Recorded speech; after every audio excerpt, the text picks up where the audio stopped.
Picture this. It's lambing season on a sheep farm. Within a few hours, dozens of lambs are born, and to our eyes, they all look the same, sound the same, even smell the same. And yet, within a few hours of giving birth, a mother sheep can pick out her lamb from a crowd of nearly identical-looking babies, and will push away almost any lamb that isn't hers. So if a mother can be that precise about recognizing her own baby, what happens when an animal sees a baby that isn't hers and isn't even her species? Does that same recognition switch on or off? That question has a much stranger answer than you'd think. Let's get into it. Scientists have spent decades studying how mother animals recognize their own young, and it comes down to a few powerful senses working together: smell, sound, and sight, all linked to a hormone called oxytocin, the same one involved in human bonding. But here's where it gets interesting. That recognition system seems to be built for one specific job: telling my baby from not my baby. It's incredibly precise and, on paper, incredibly narrow.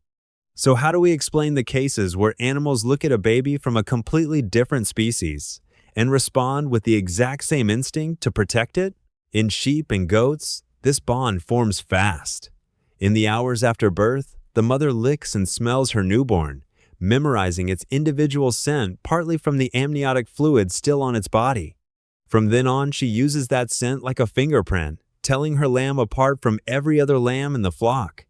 In experiments, researchers coated unfamiliar lambs in the same scent as a mother's own lamb, and she still rejected them because the lamb's underlying individual smell didn't match. This system is precise, individual, and built around one specific relationship: this mother, this baby. Which makes the next part even stranger. Despite that precision, there are well-documented cases of animals caring for babies that are neither their own offspring nor their own species. At the ZSL London Zoo, a golden-headed lion tamarin named Juanita, who had no offspring of her own, adopted a baby emperor tamarin from a neighboring enclosure and raised it on her back like one of her own, even though the two species look noticeably different. Researchers have also documented a pod of sperm whales accepting a deformed bottlenose dolphin into their group, letting it swim and travel alongside them for an extended period, even though it couldn't keep up the way a whale calf normally would. And in Quebec, drone footage captured a young narwhal that had somehow ended up alone, integrating into a pod of beluga whales, a different species entirely, and apparently being accepted into their social group. None of these animals were supposed to respond this way. There was no genetic payoff, no normal trigger. And yet something about these young animals, their size, their behavior, their vulnerability, was enough to switch on a caregiving response anyway. So if it's not the precise my baby system, what is it? Researchers point to a broader set of signals that many young animals share across species: smaller body size, less coordinated movement, higher pitch vocalizations, and more dependent, submissive behavior.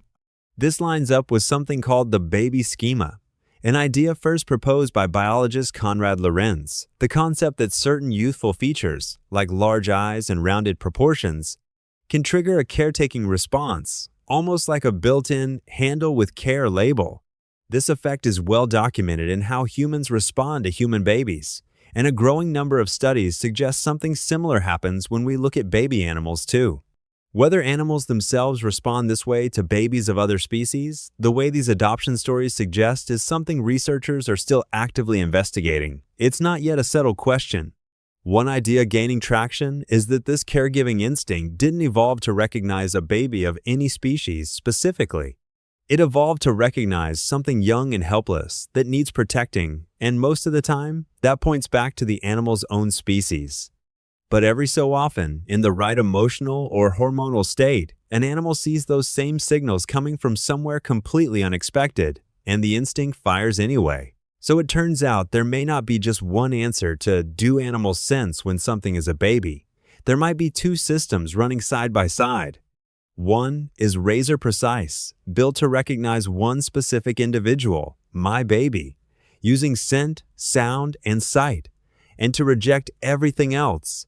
The other is broader and more instinctive, a general response to young, small, helpless, usually aimed at the animal's own species. but occasionally spilling over to completely different ones in moments that still surprise the scientists who study this. Most of the time, both systems point toward the same target, the animal's own offspring. But every once in a while, like a tamarin raising a baby from another species, or a pod of whales adopting a struggling dolphin, the broad system fires on its own, toward something it was never specifically built to recognize. And in that gap is where these extraordinary stories come from. So here's what I want to know from you. Which do you think is the real instinct, the precise bond between a mother and her own baby, or the broader pull that makes some animals protect any baby, even from a totally different species?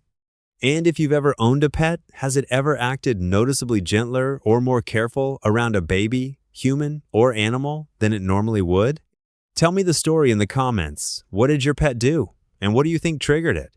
If this got you thinking differently about how animals see each other, subscribe next time. We're looking at what happens on the other side of this.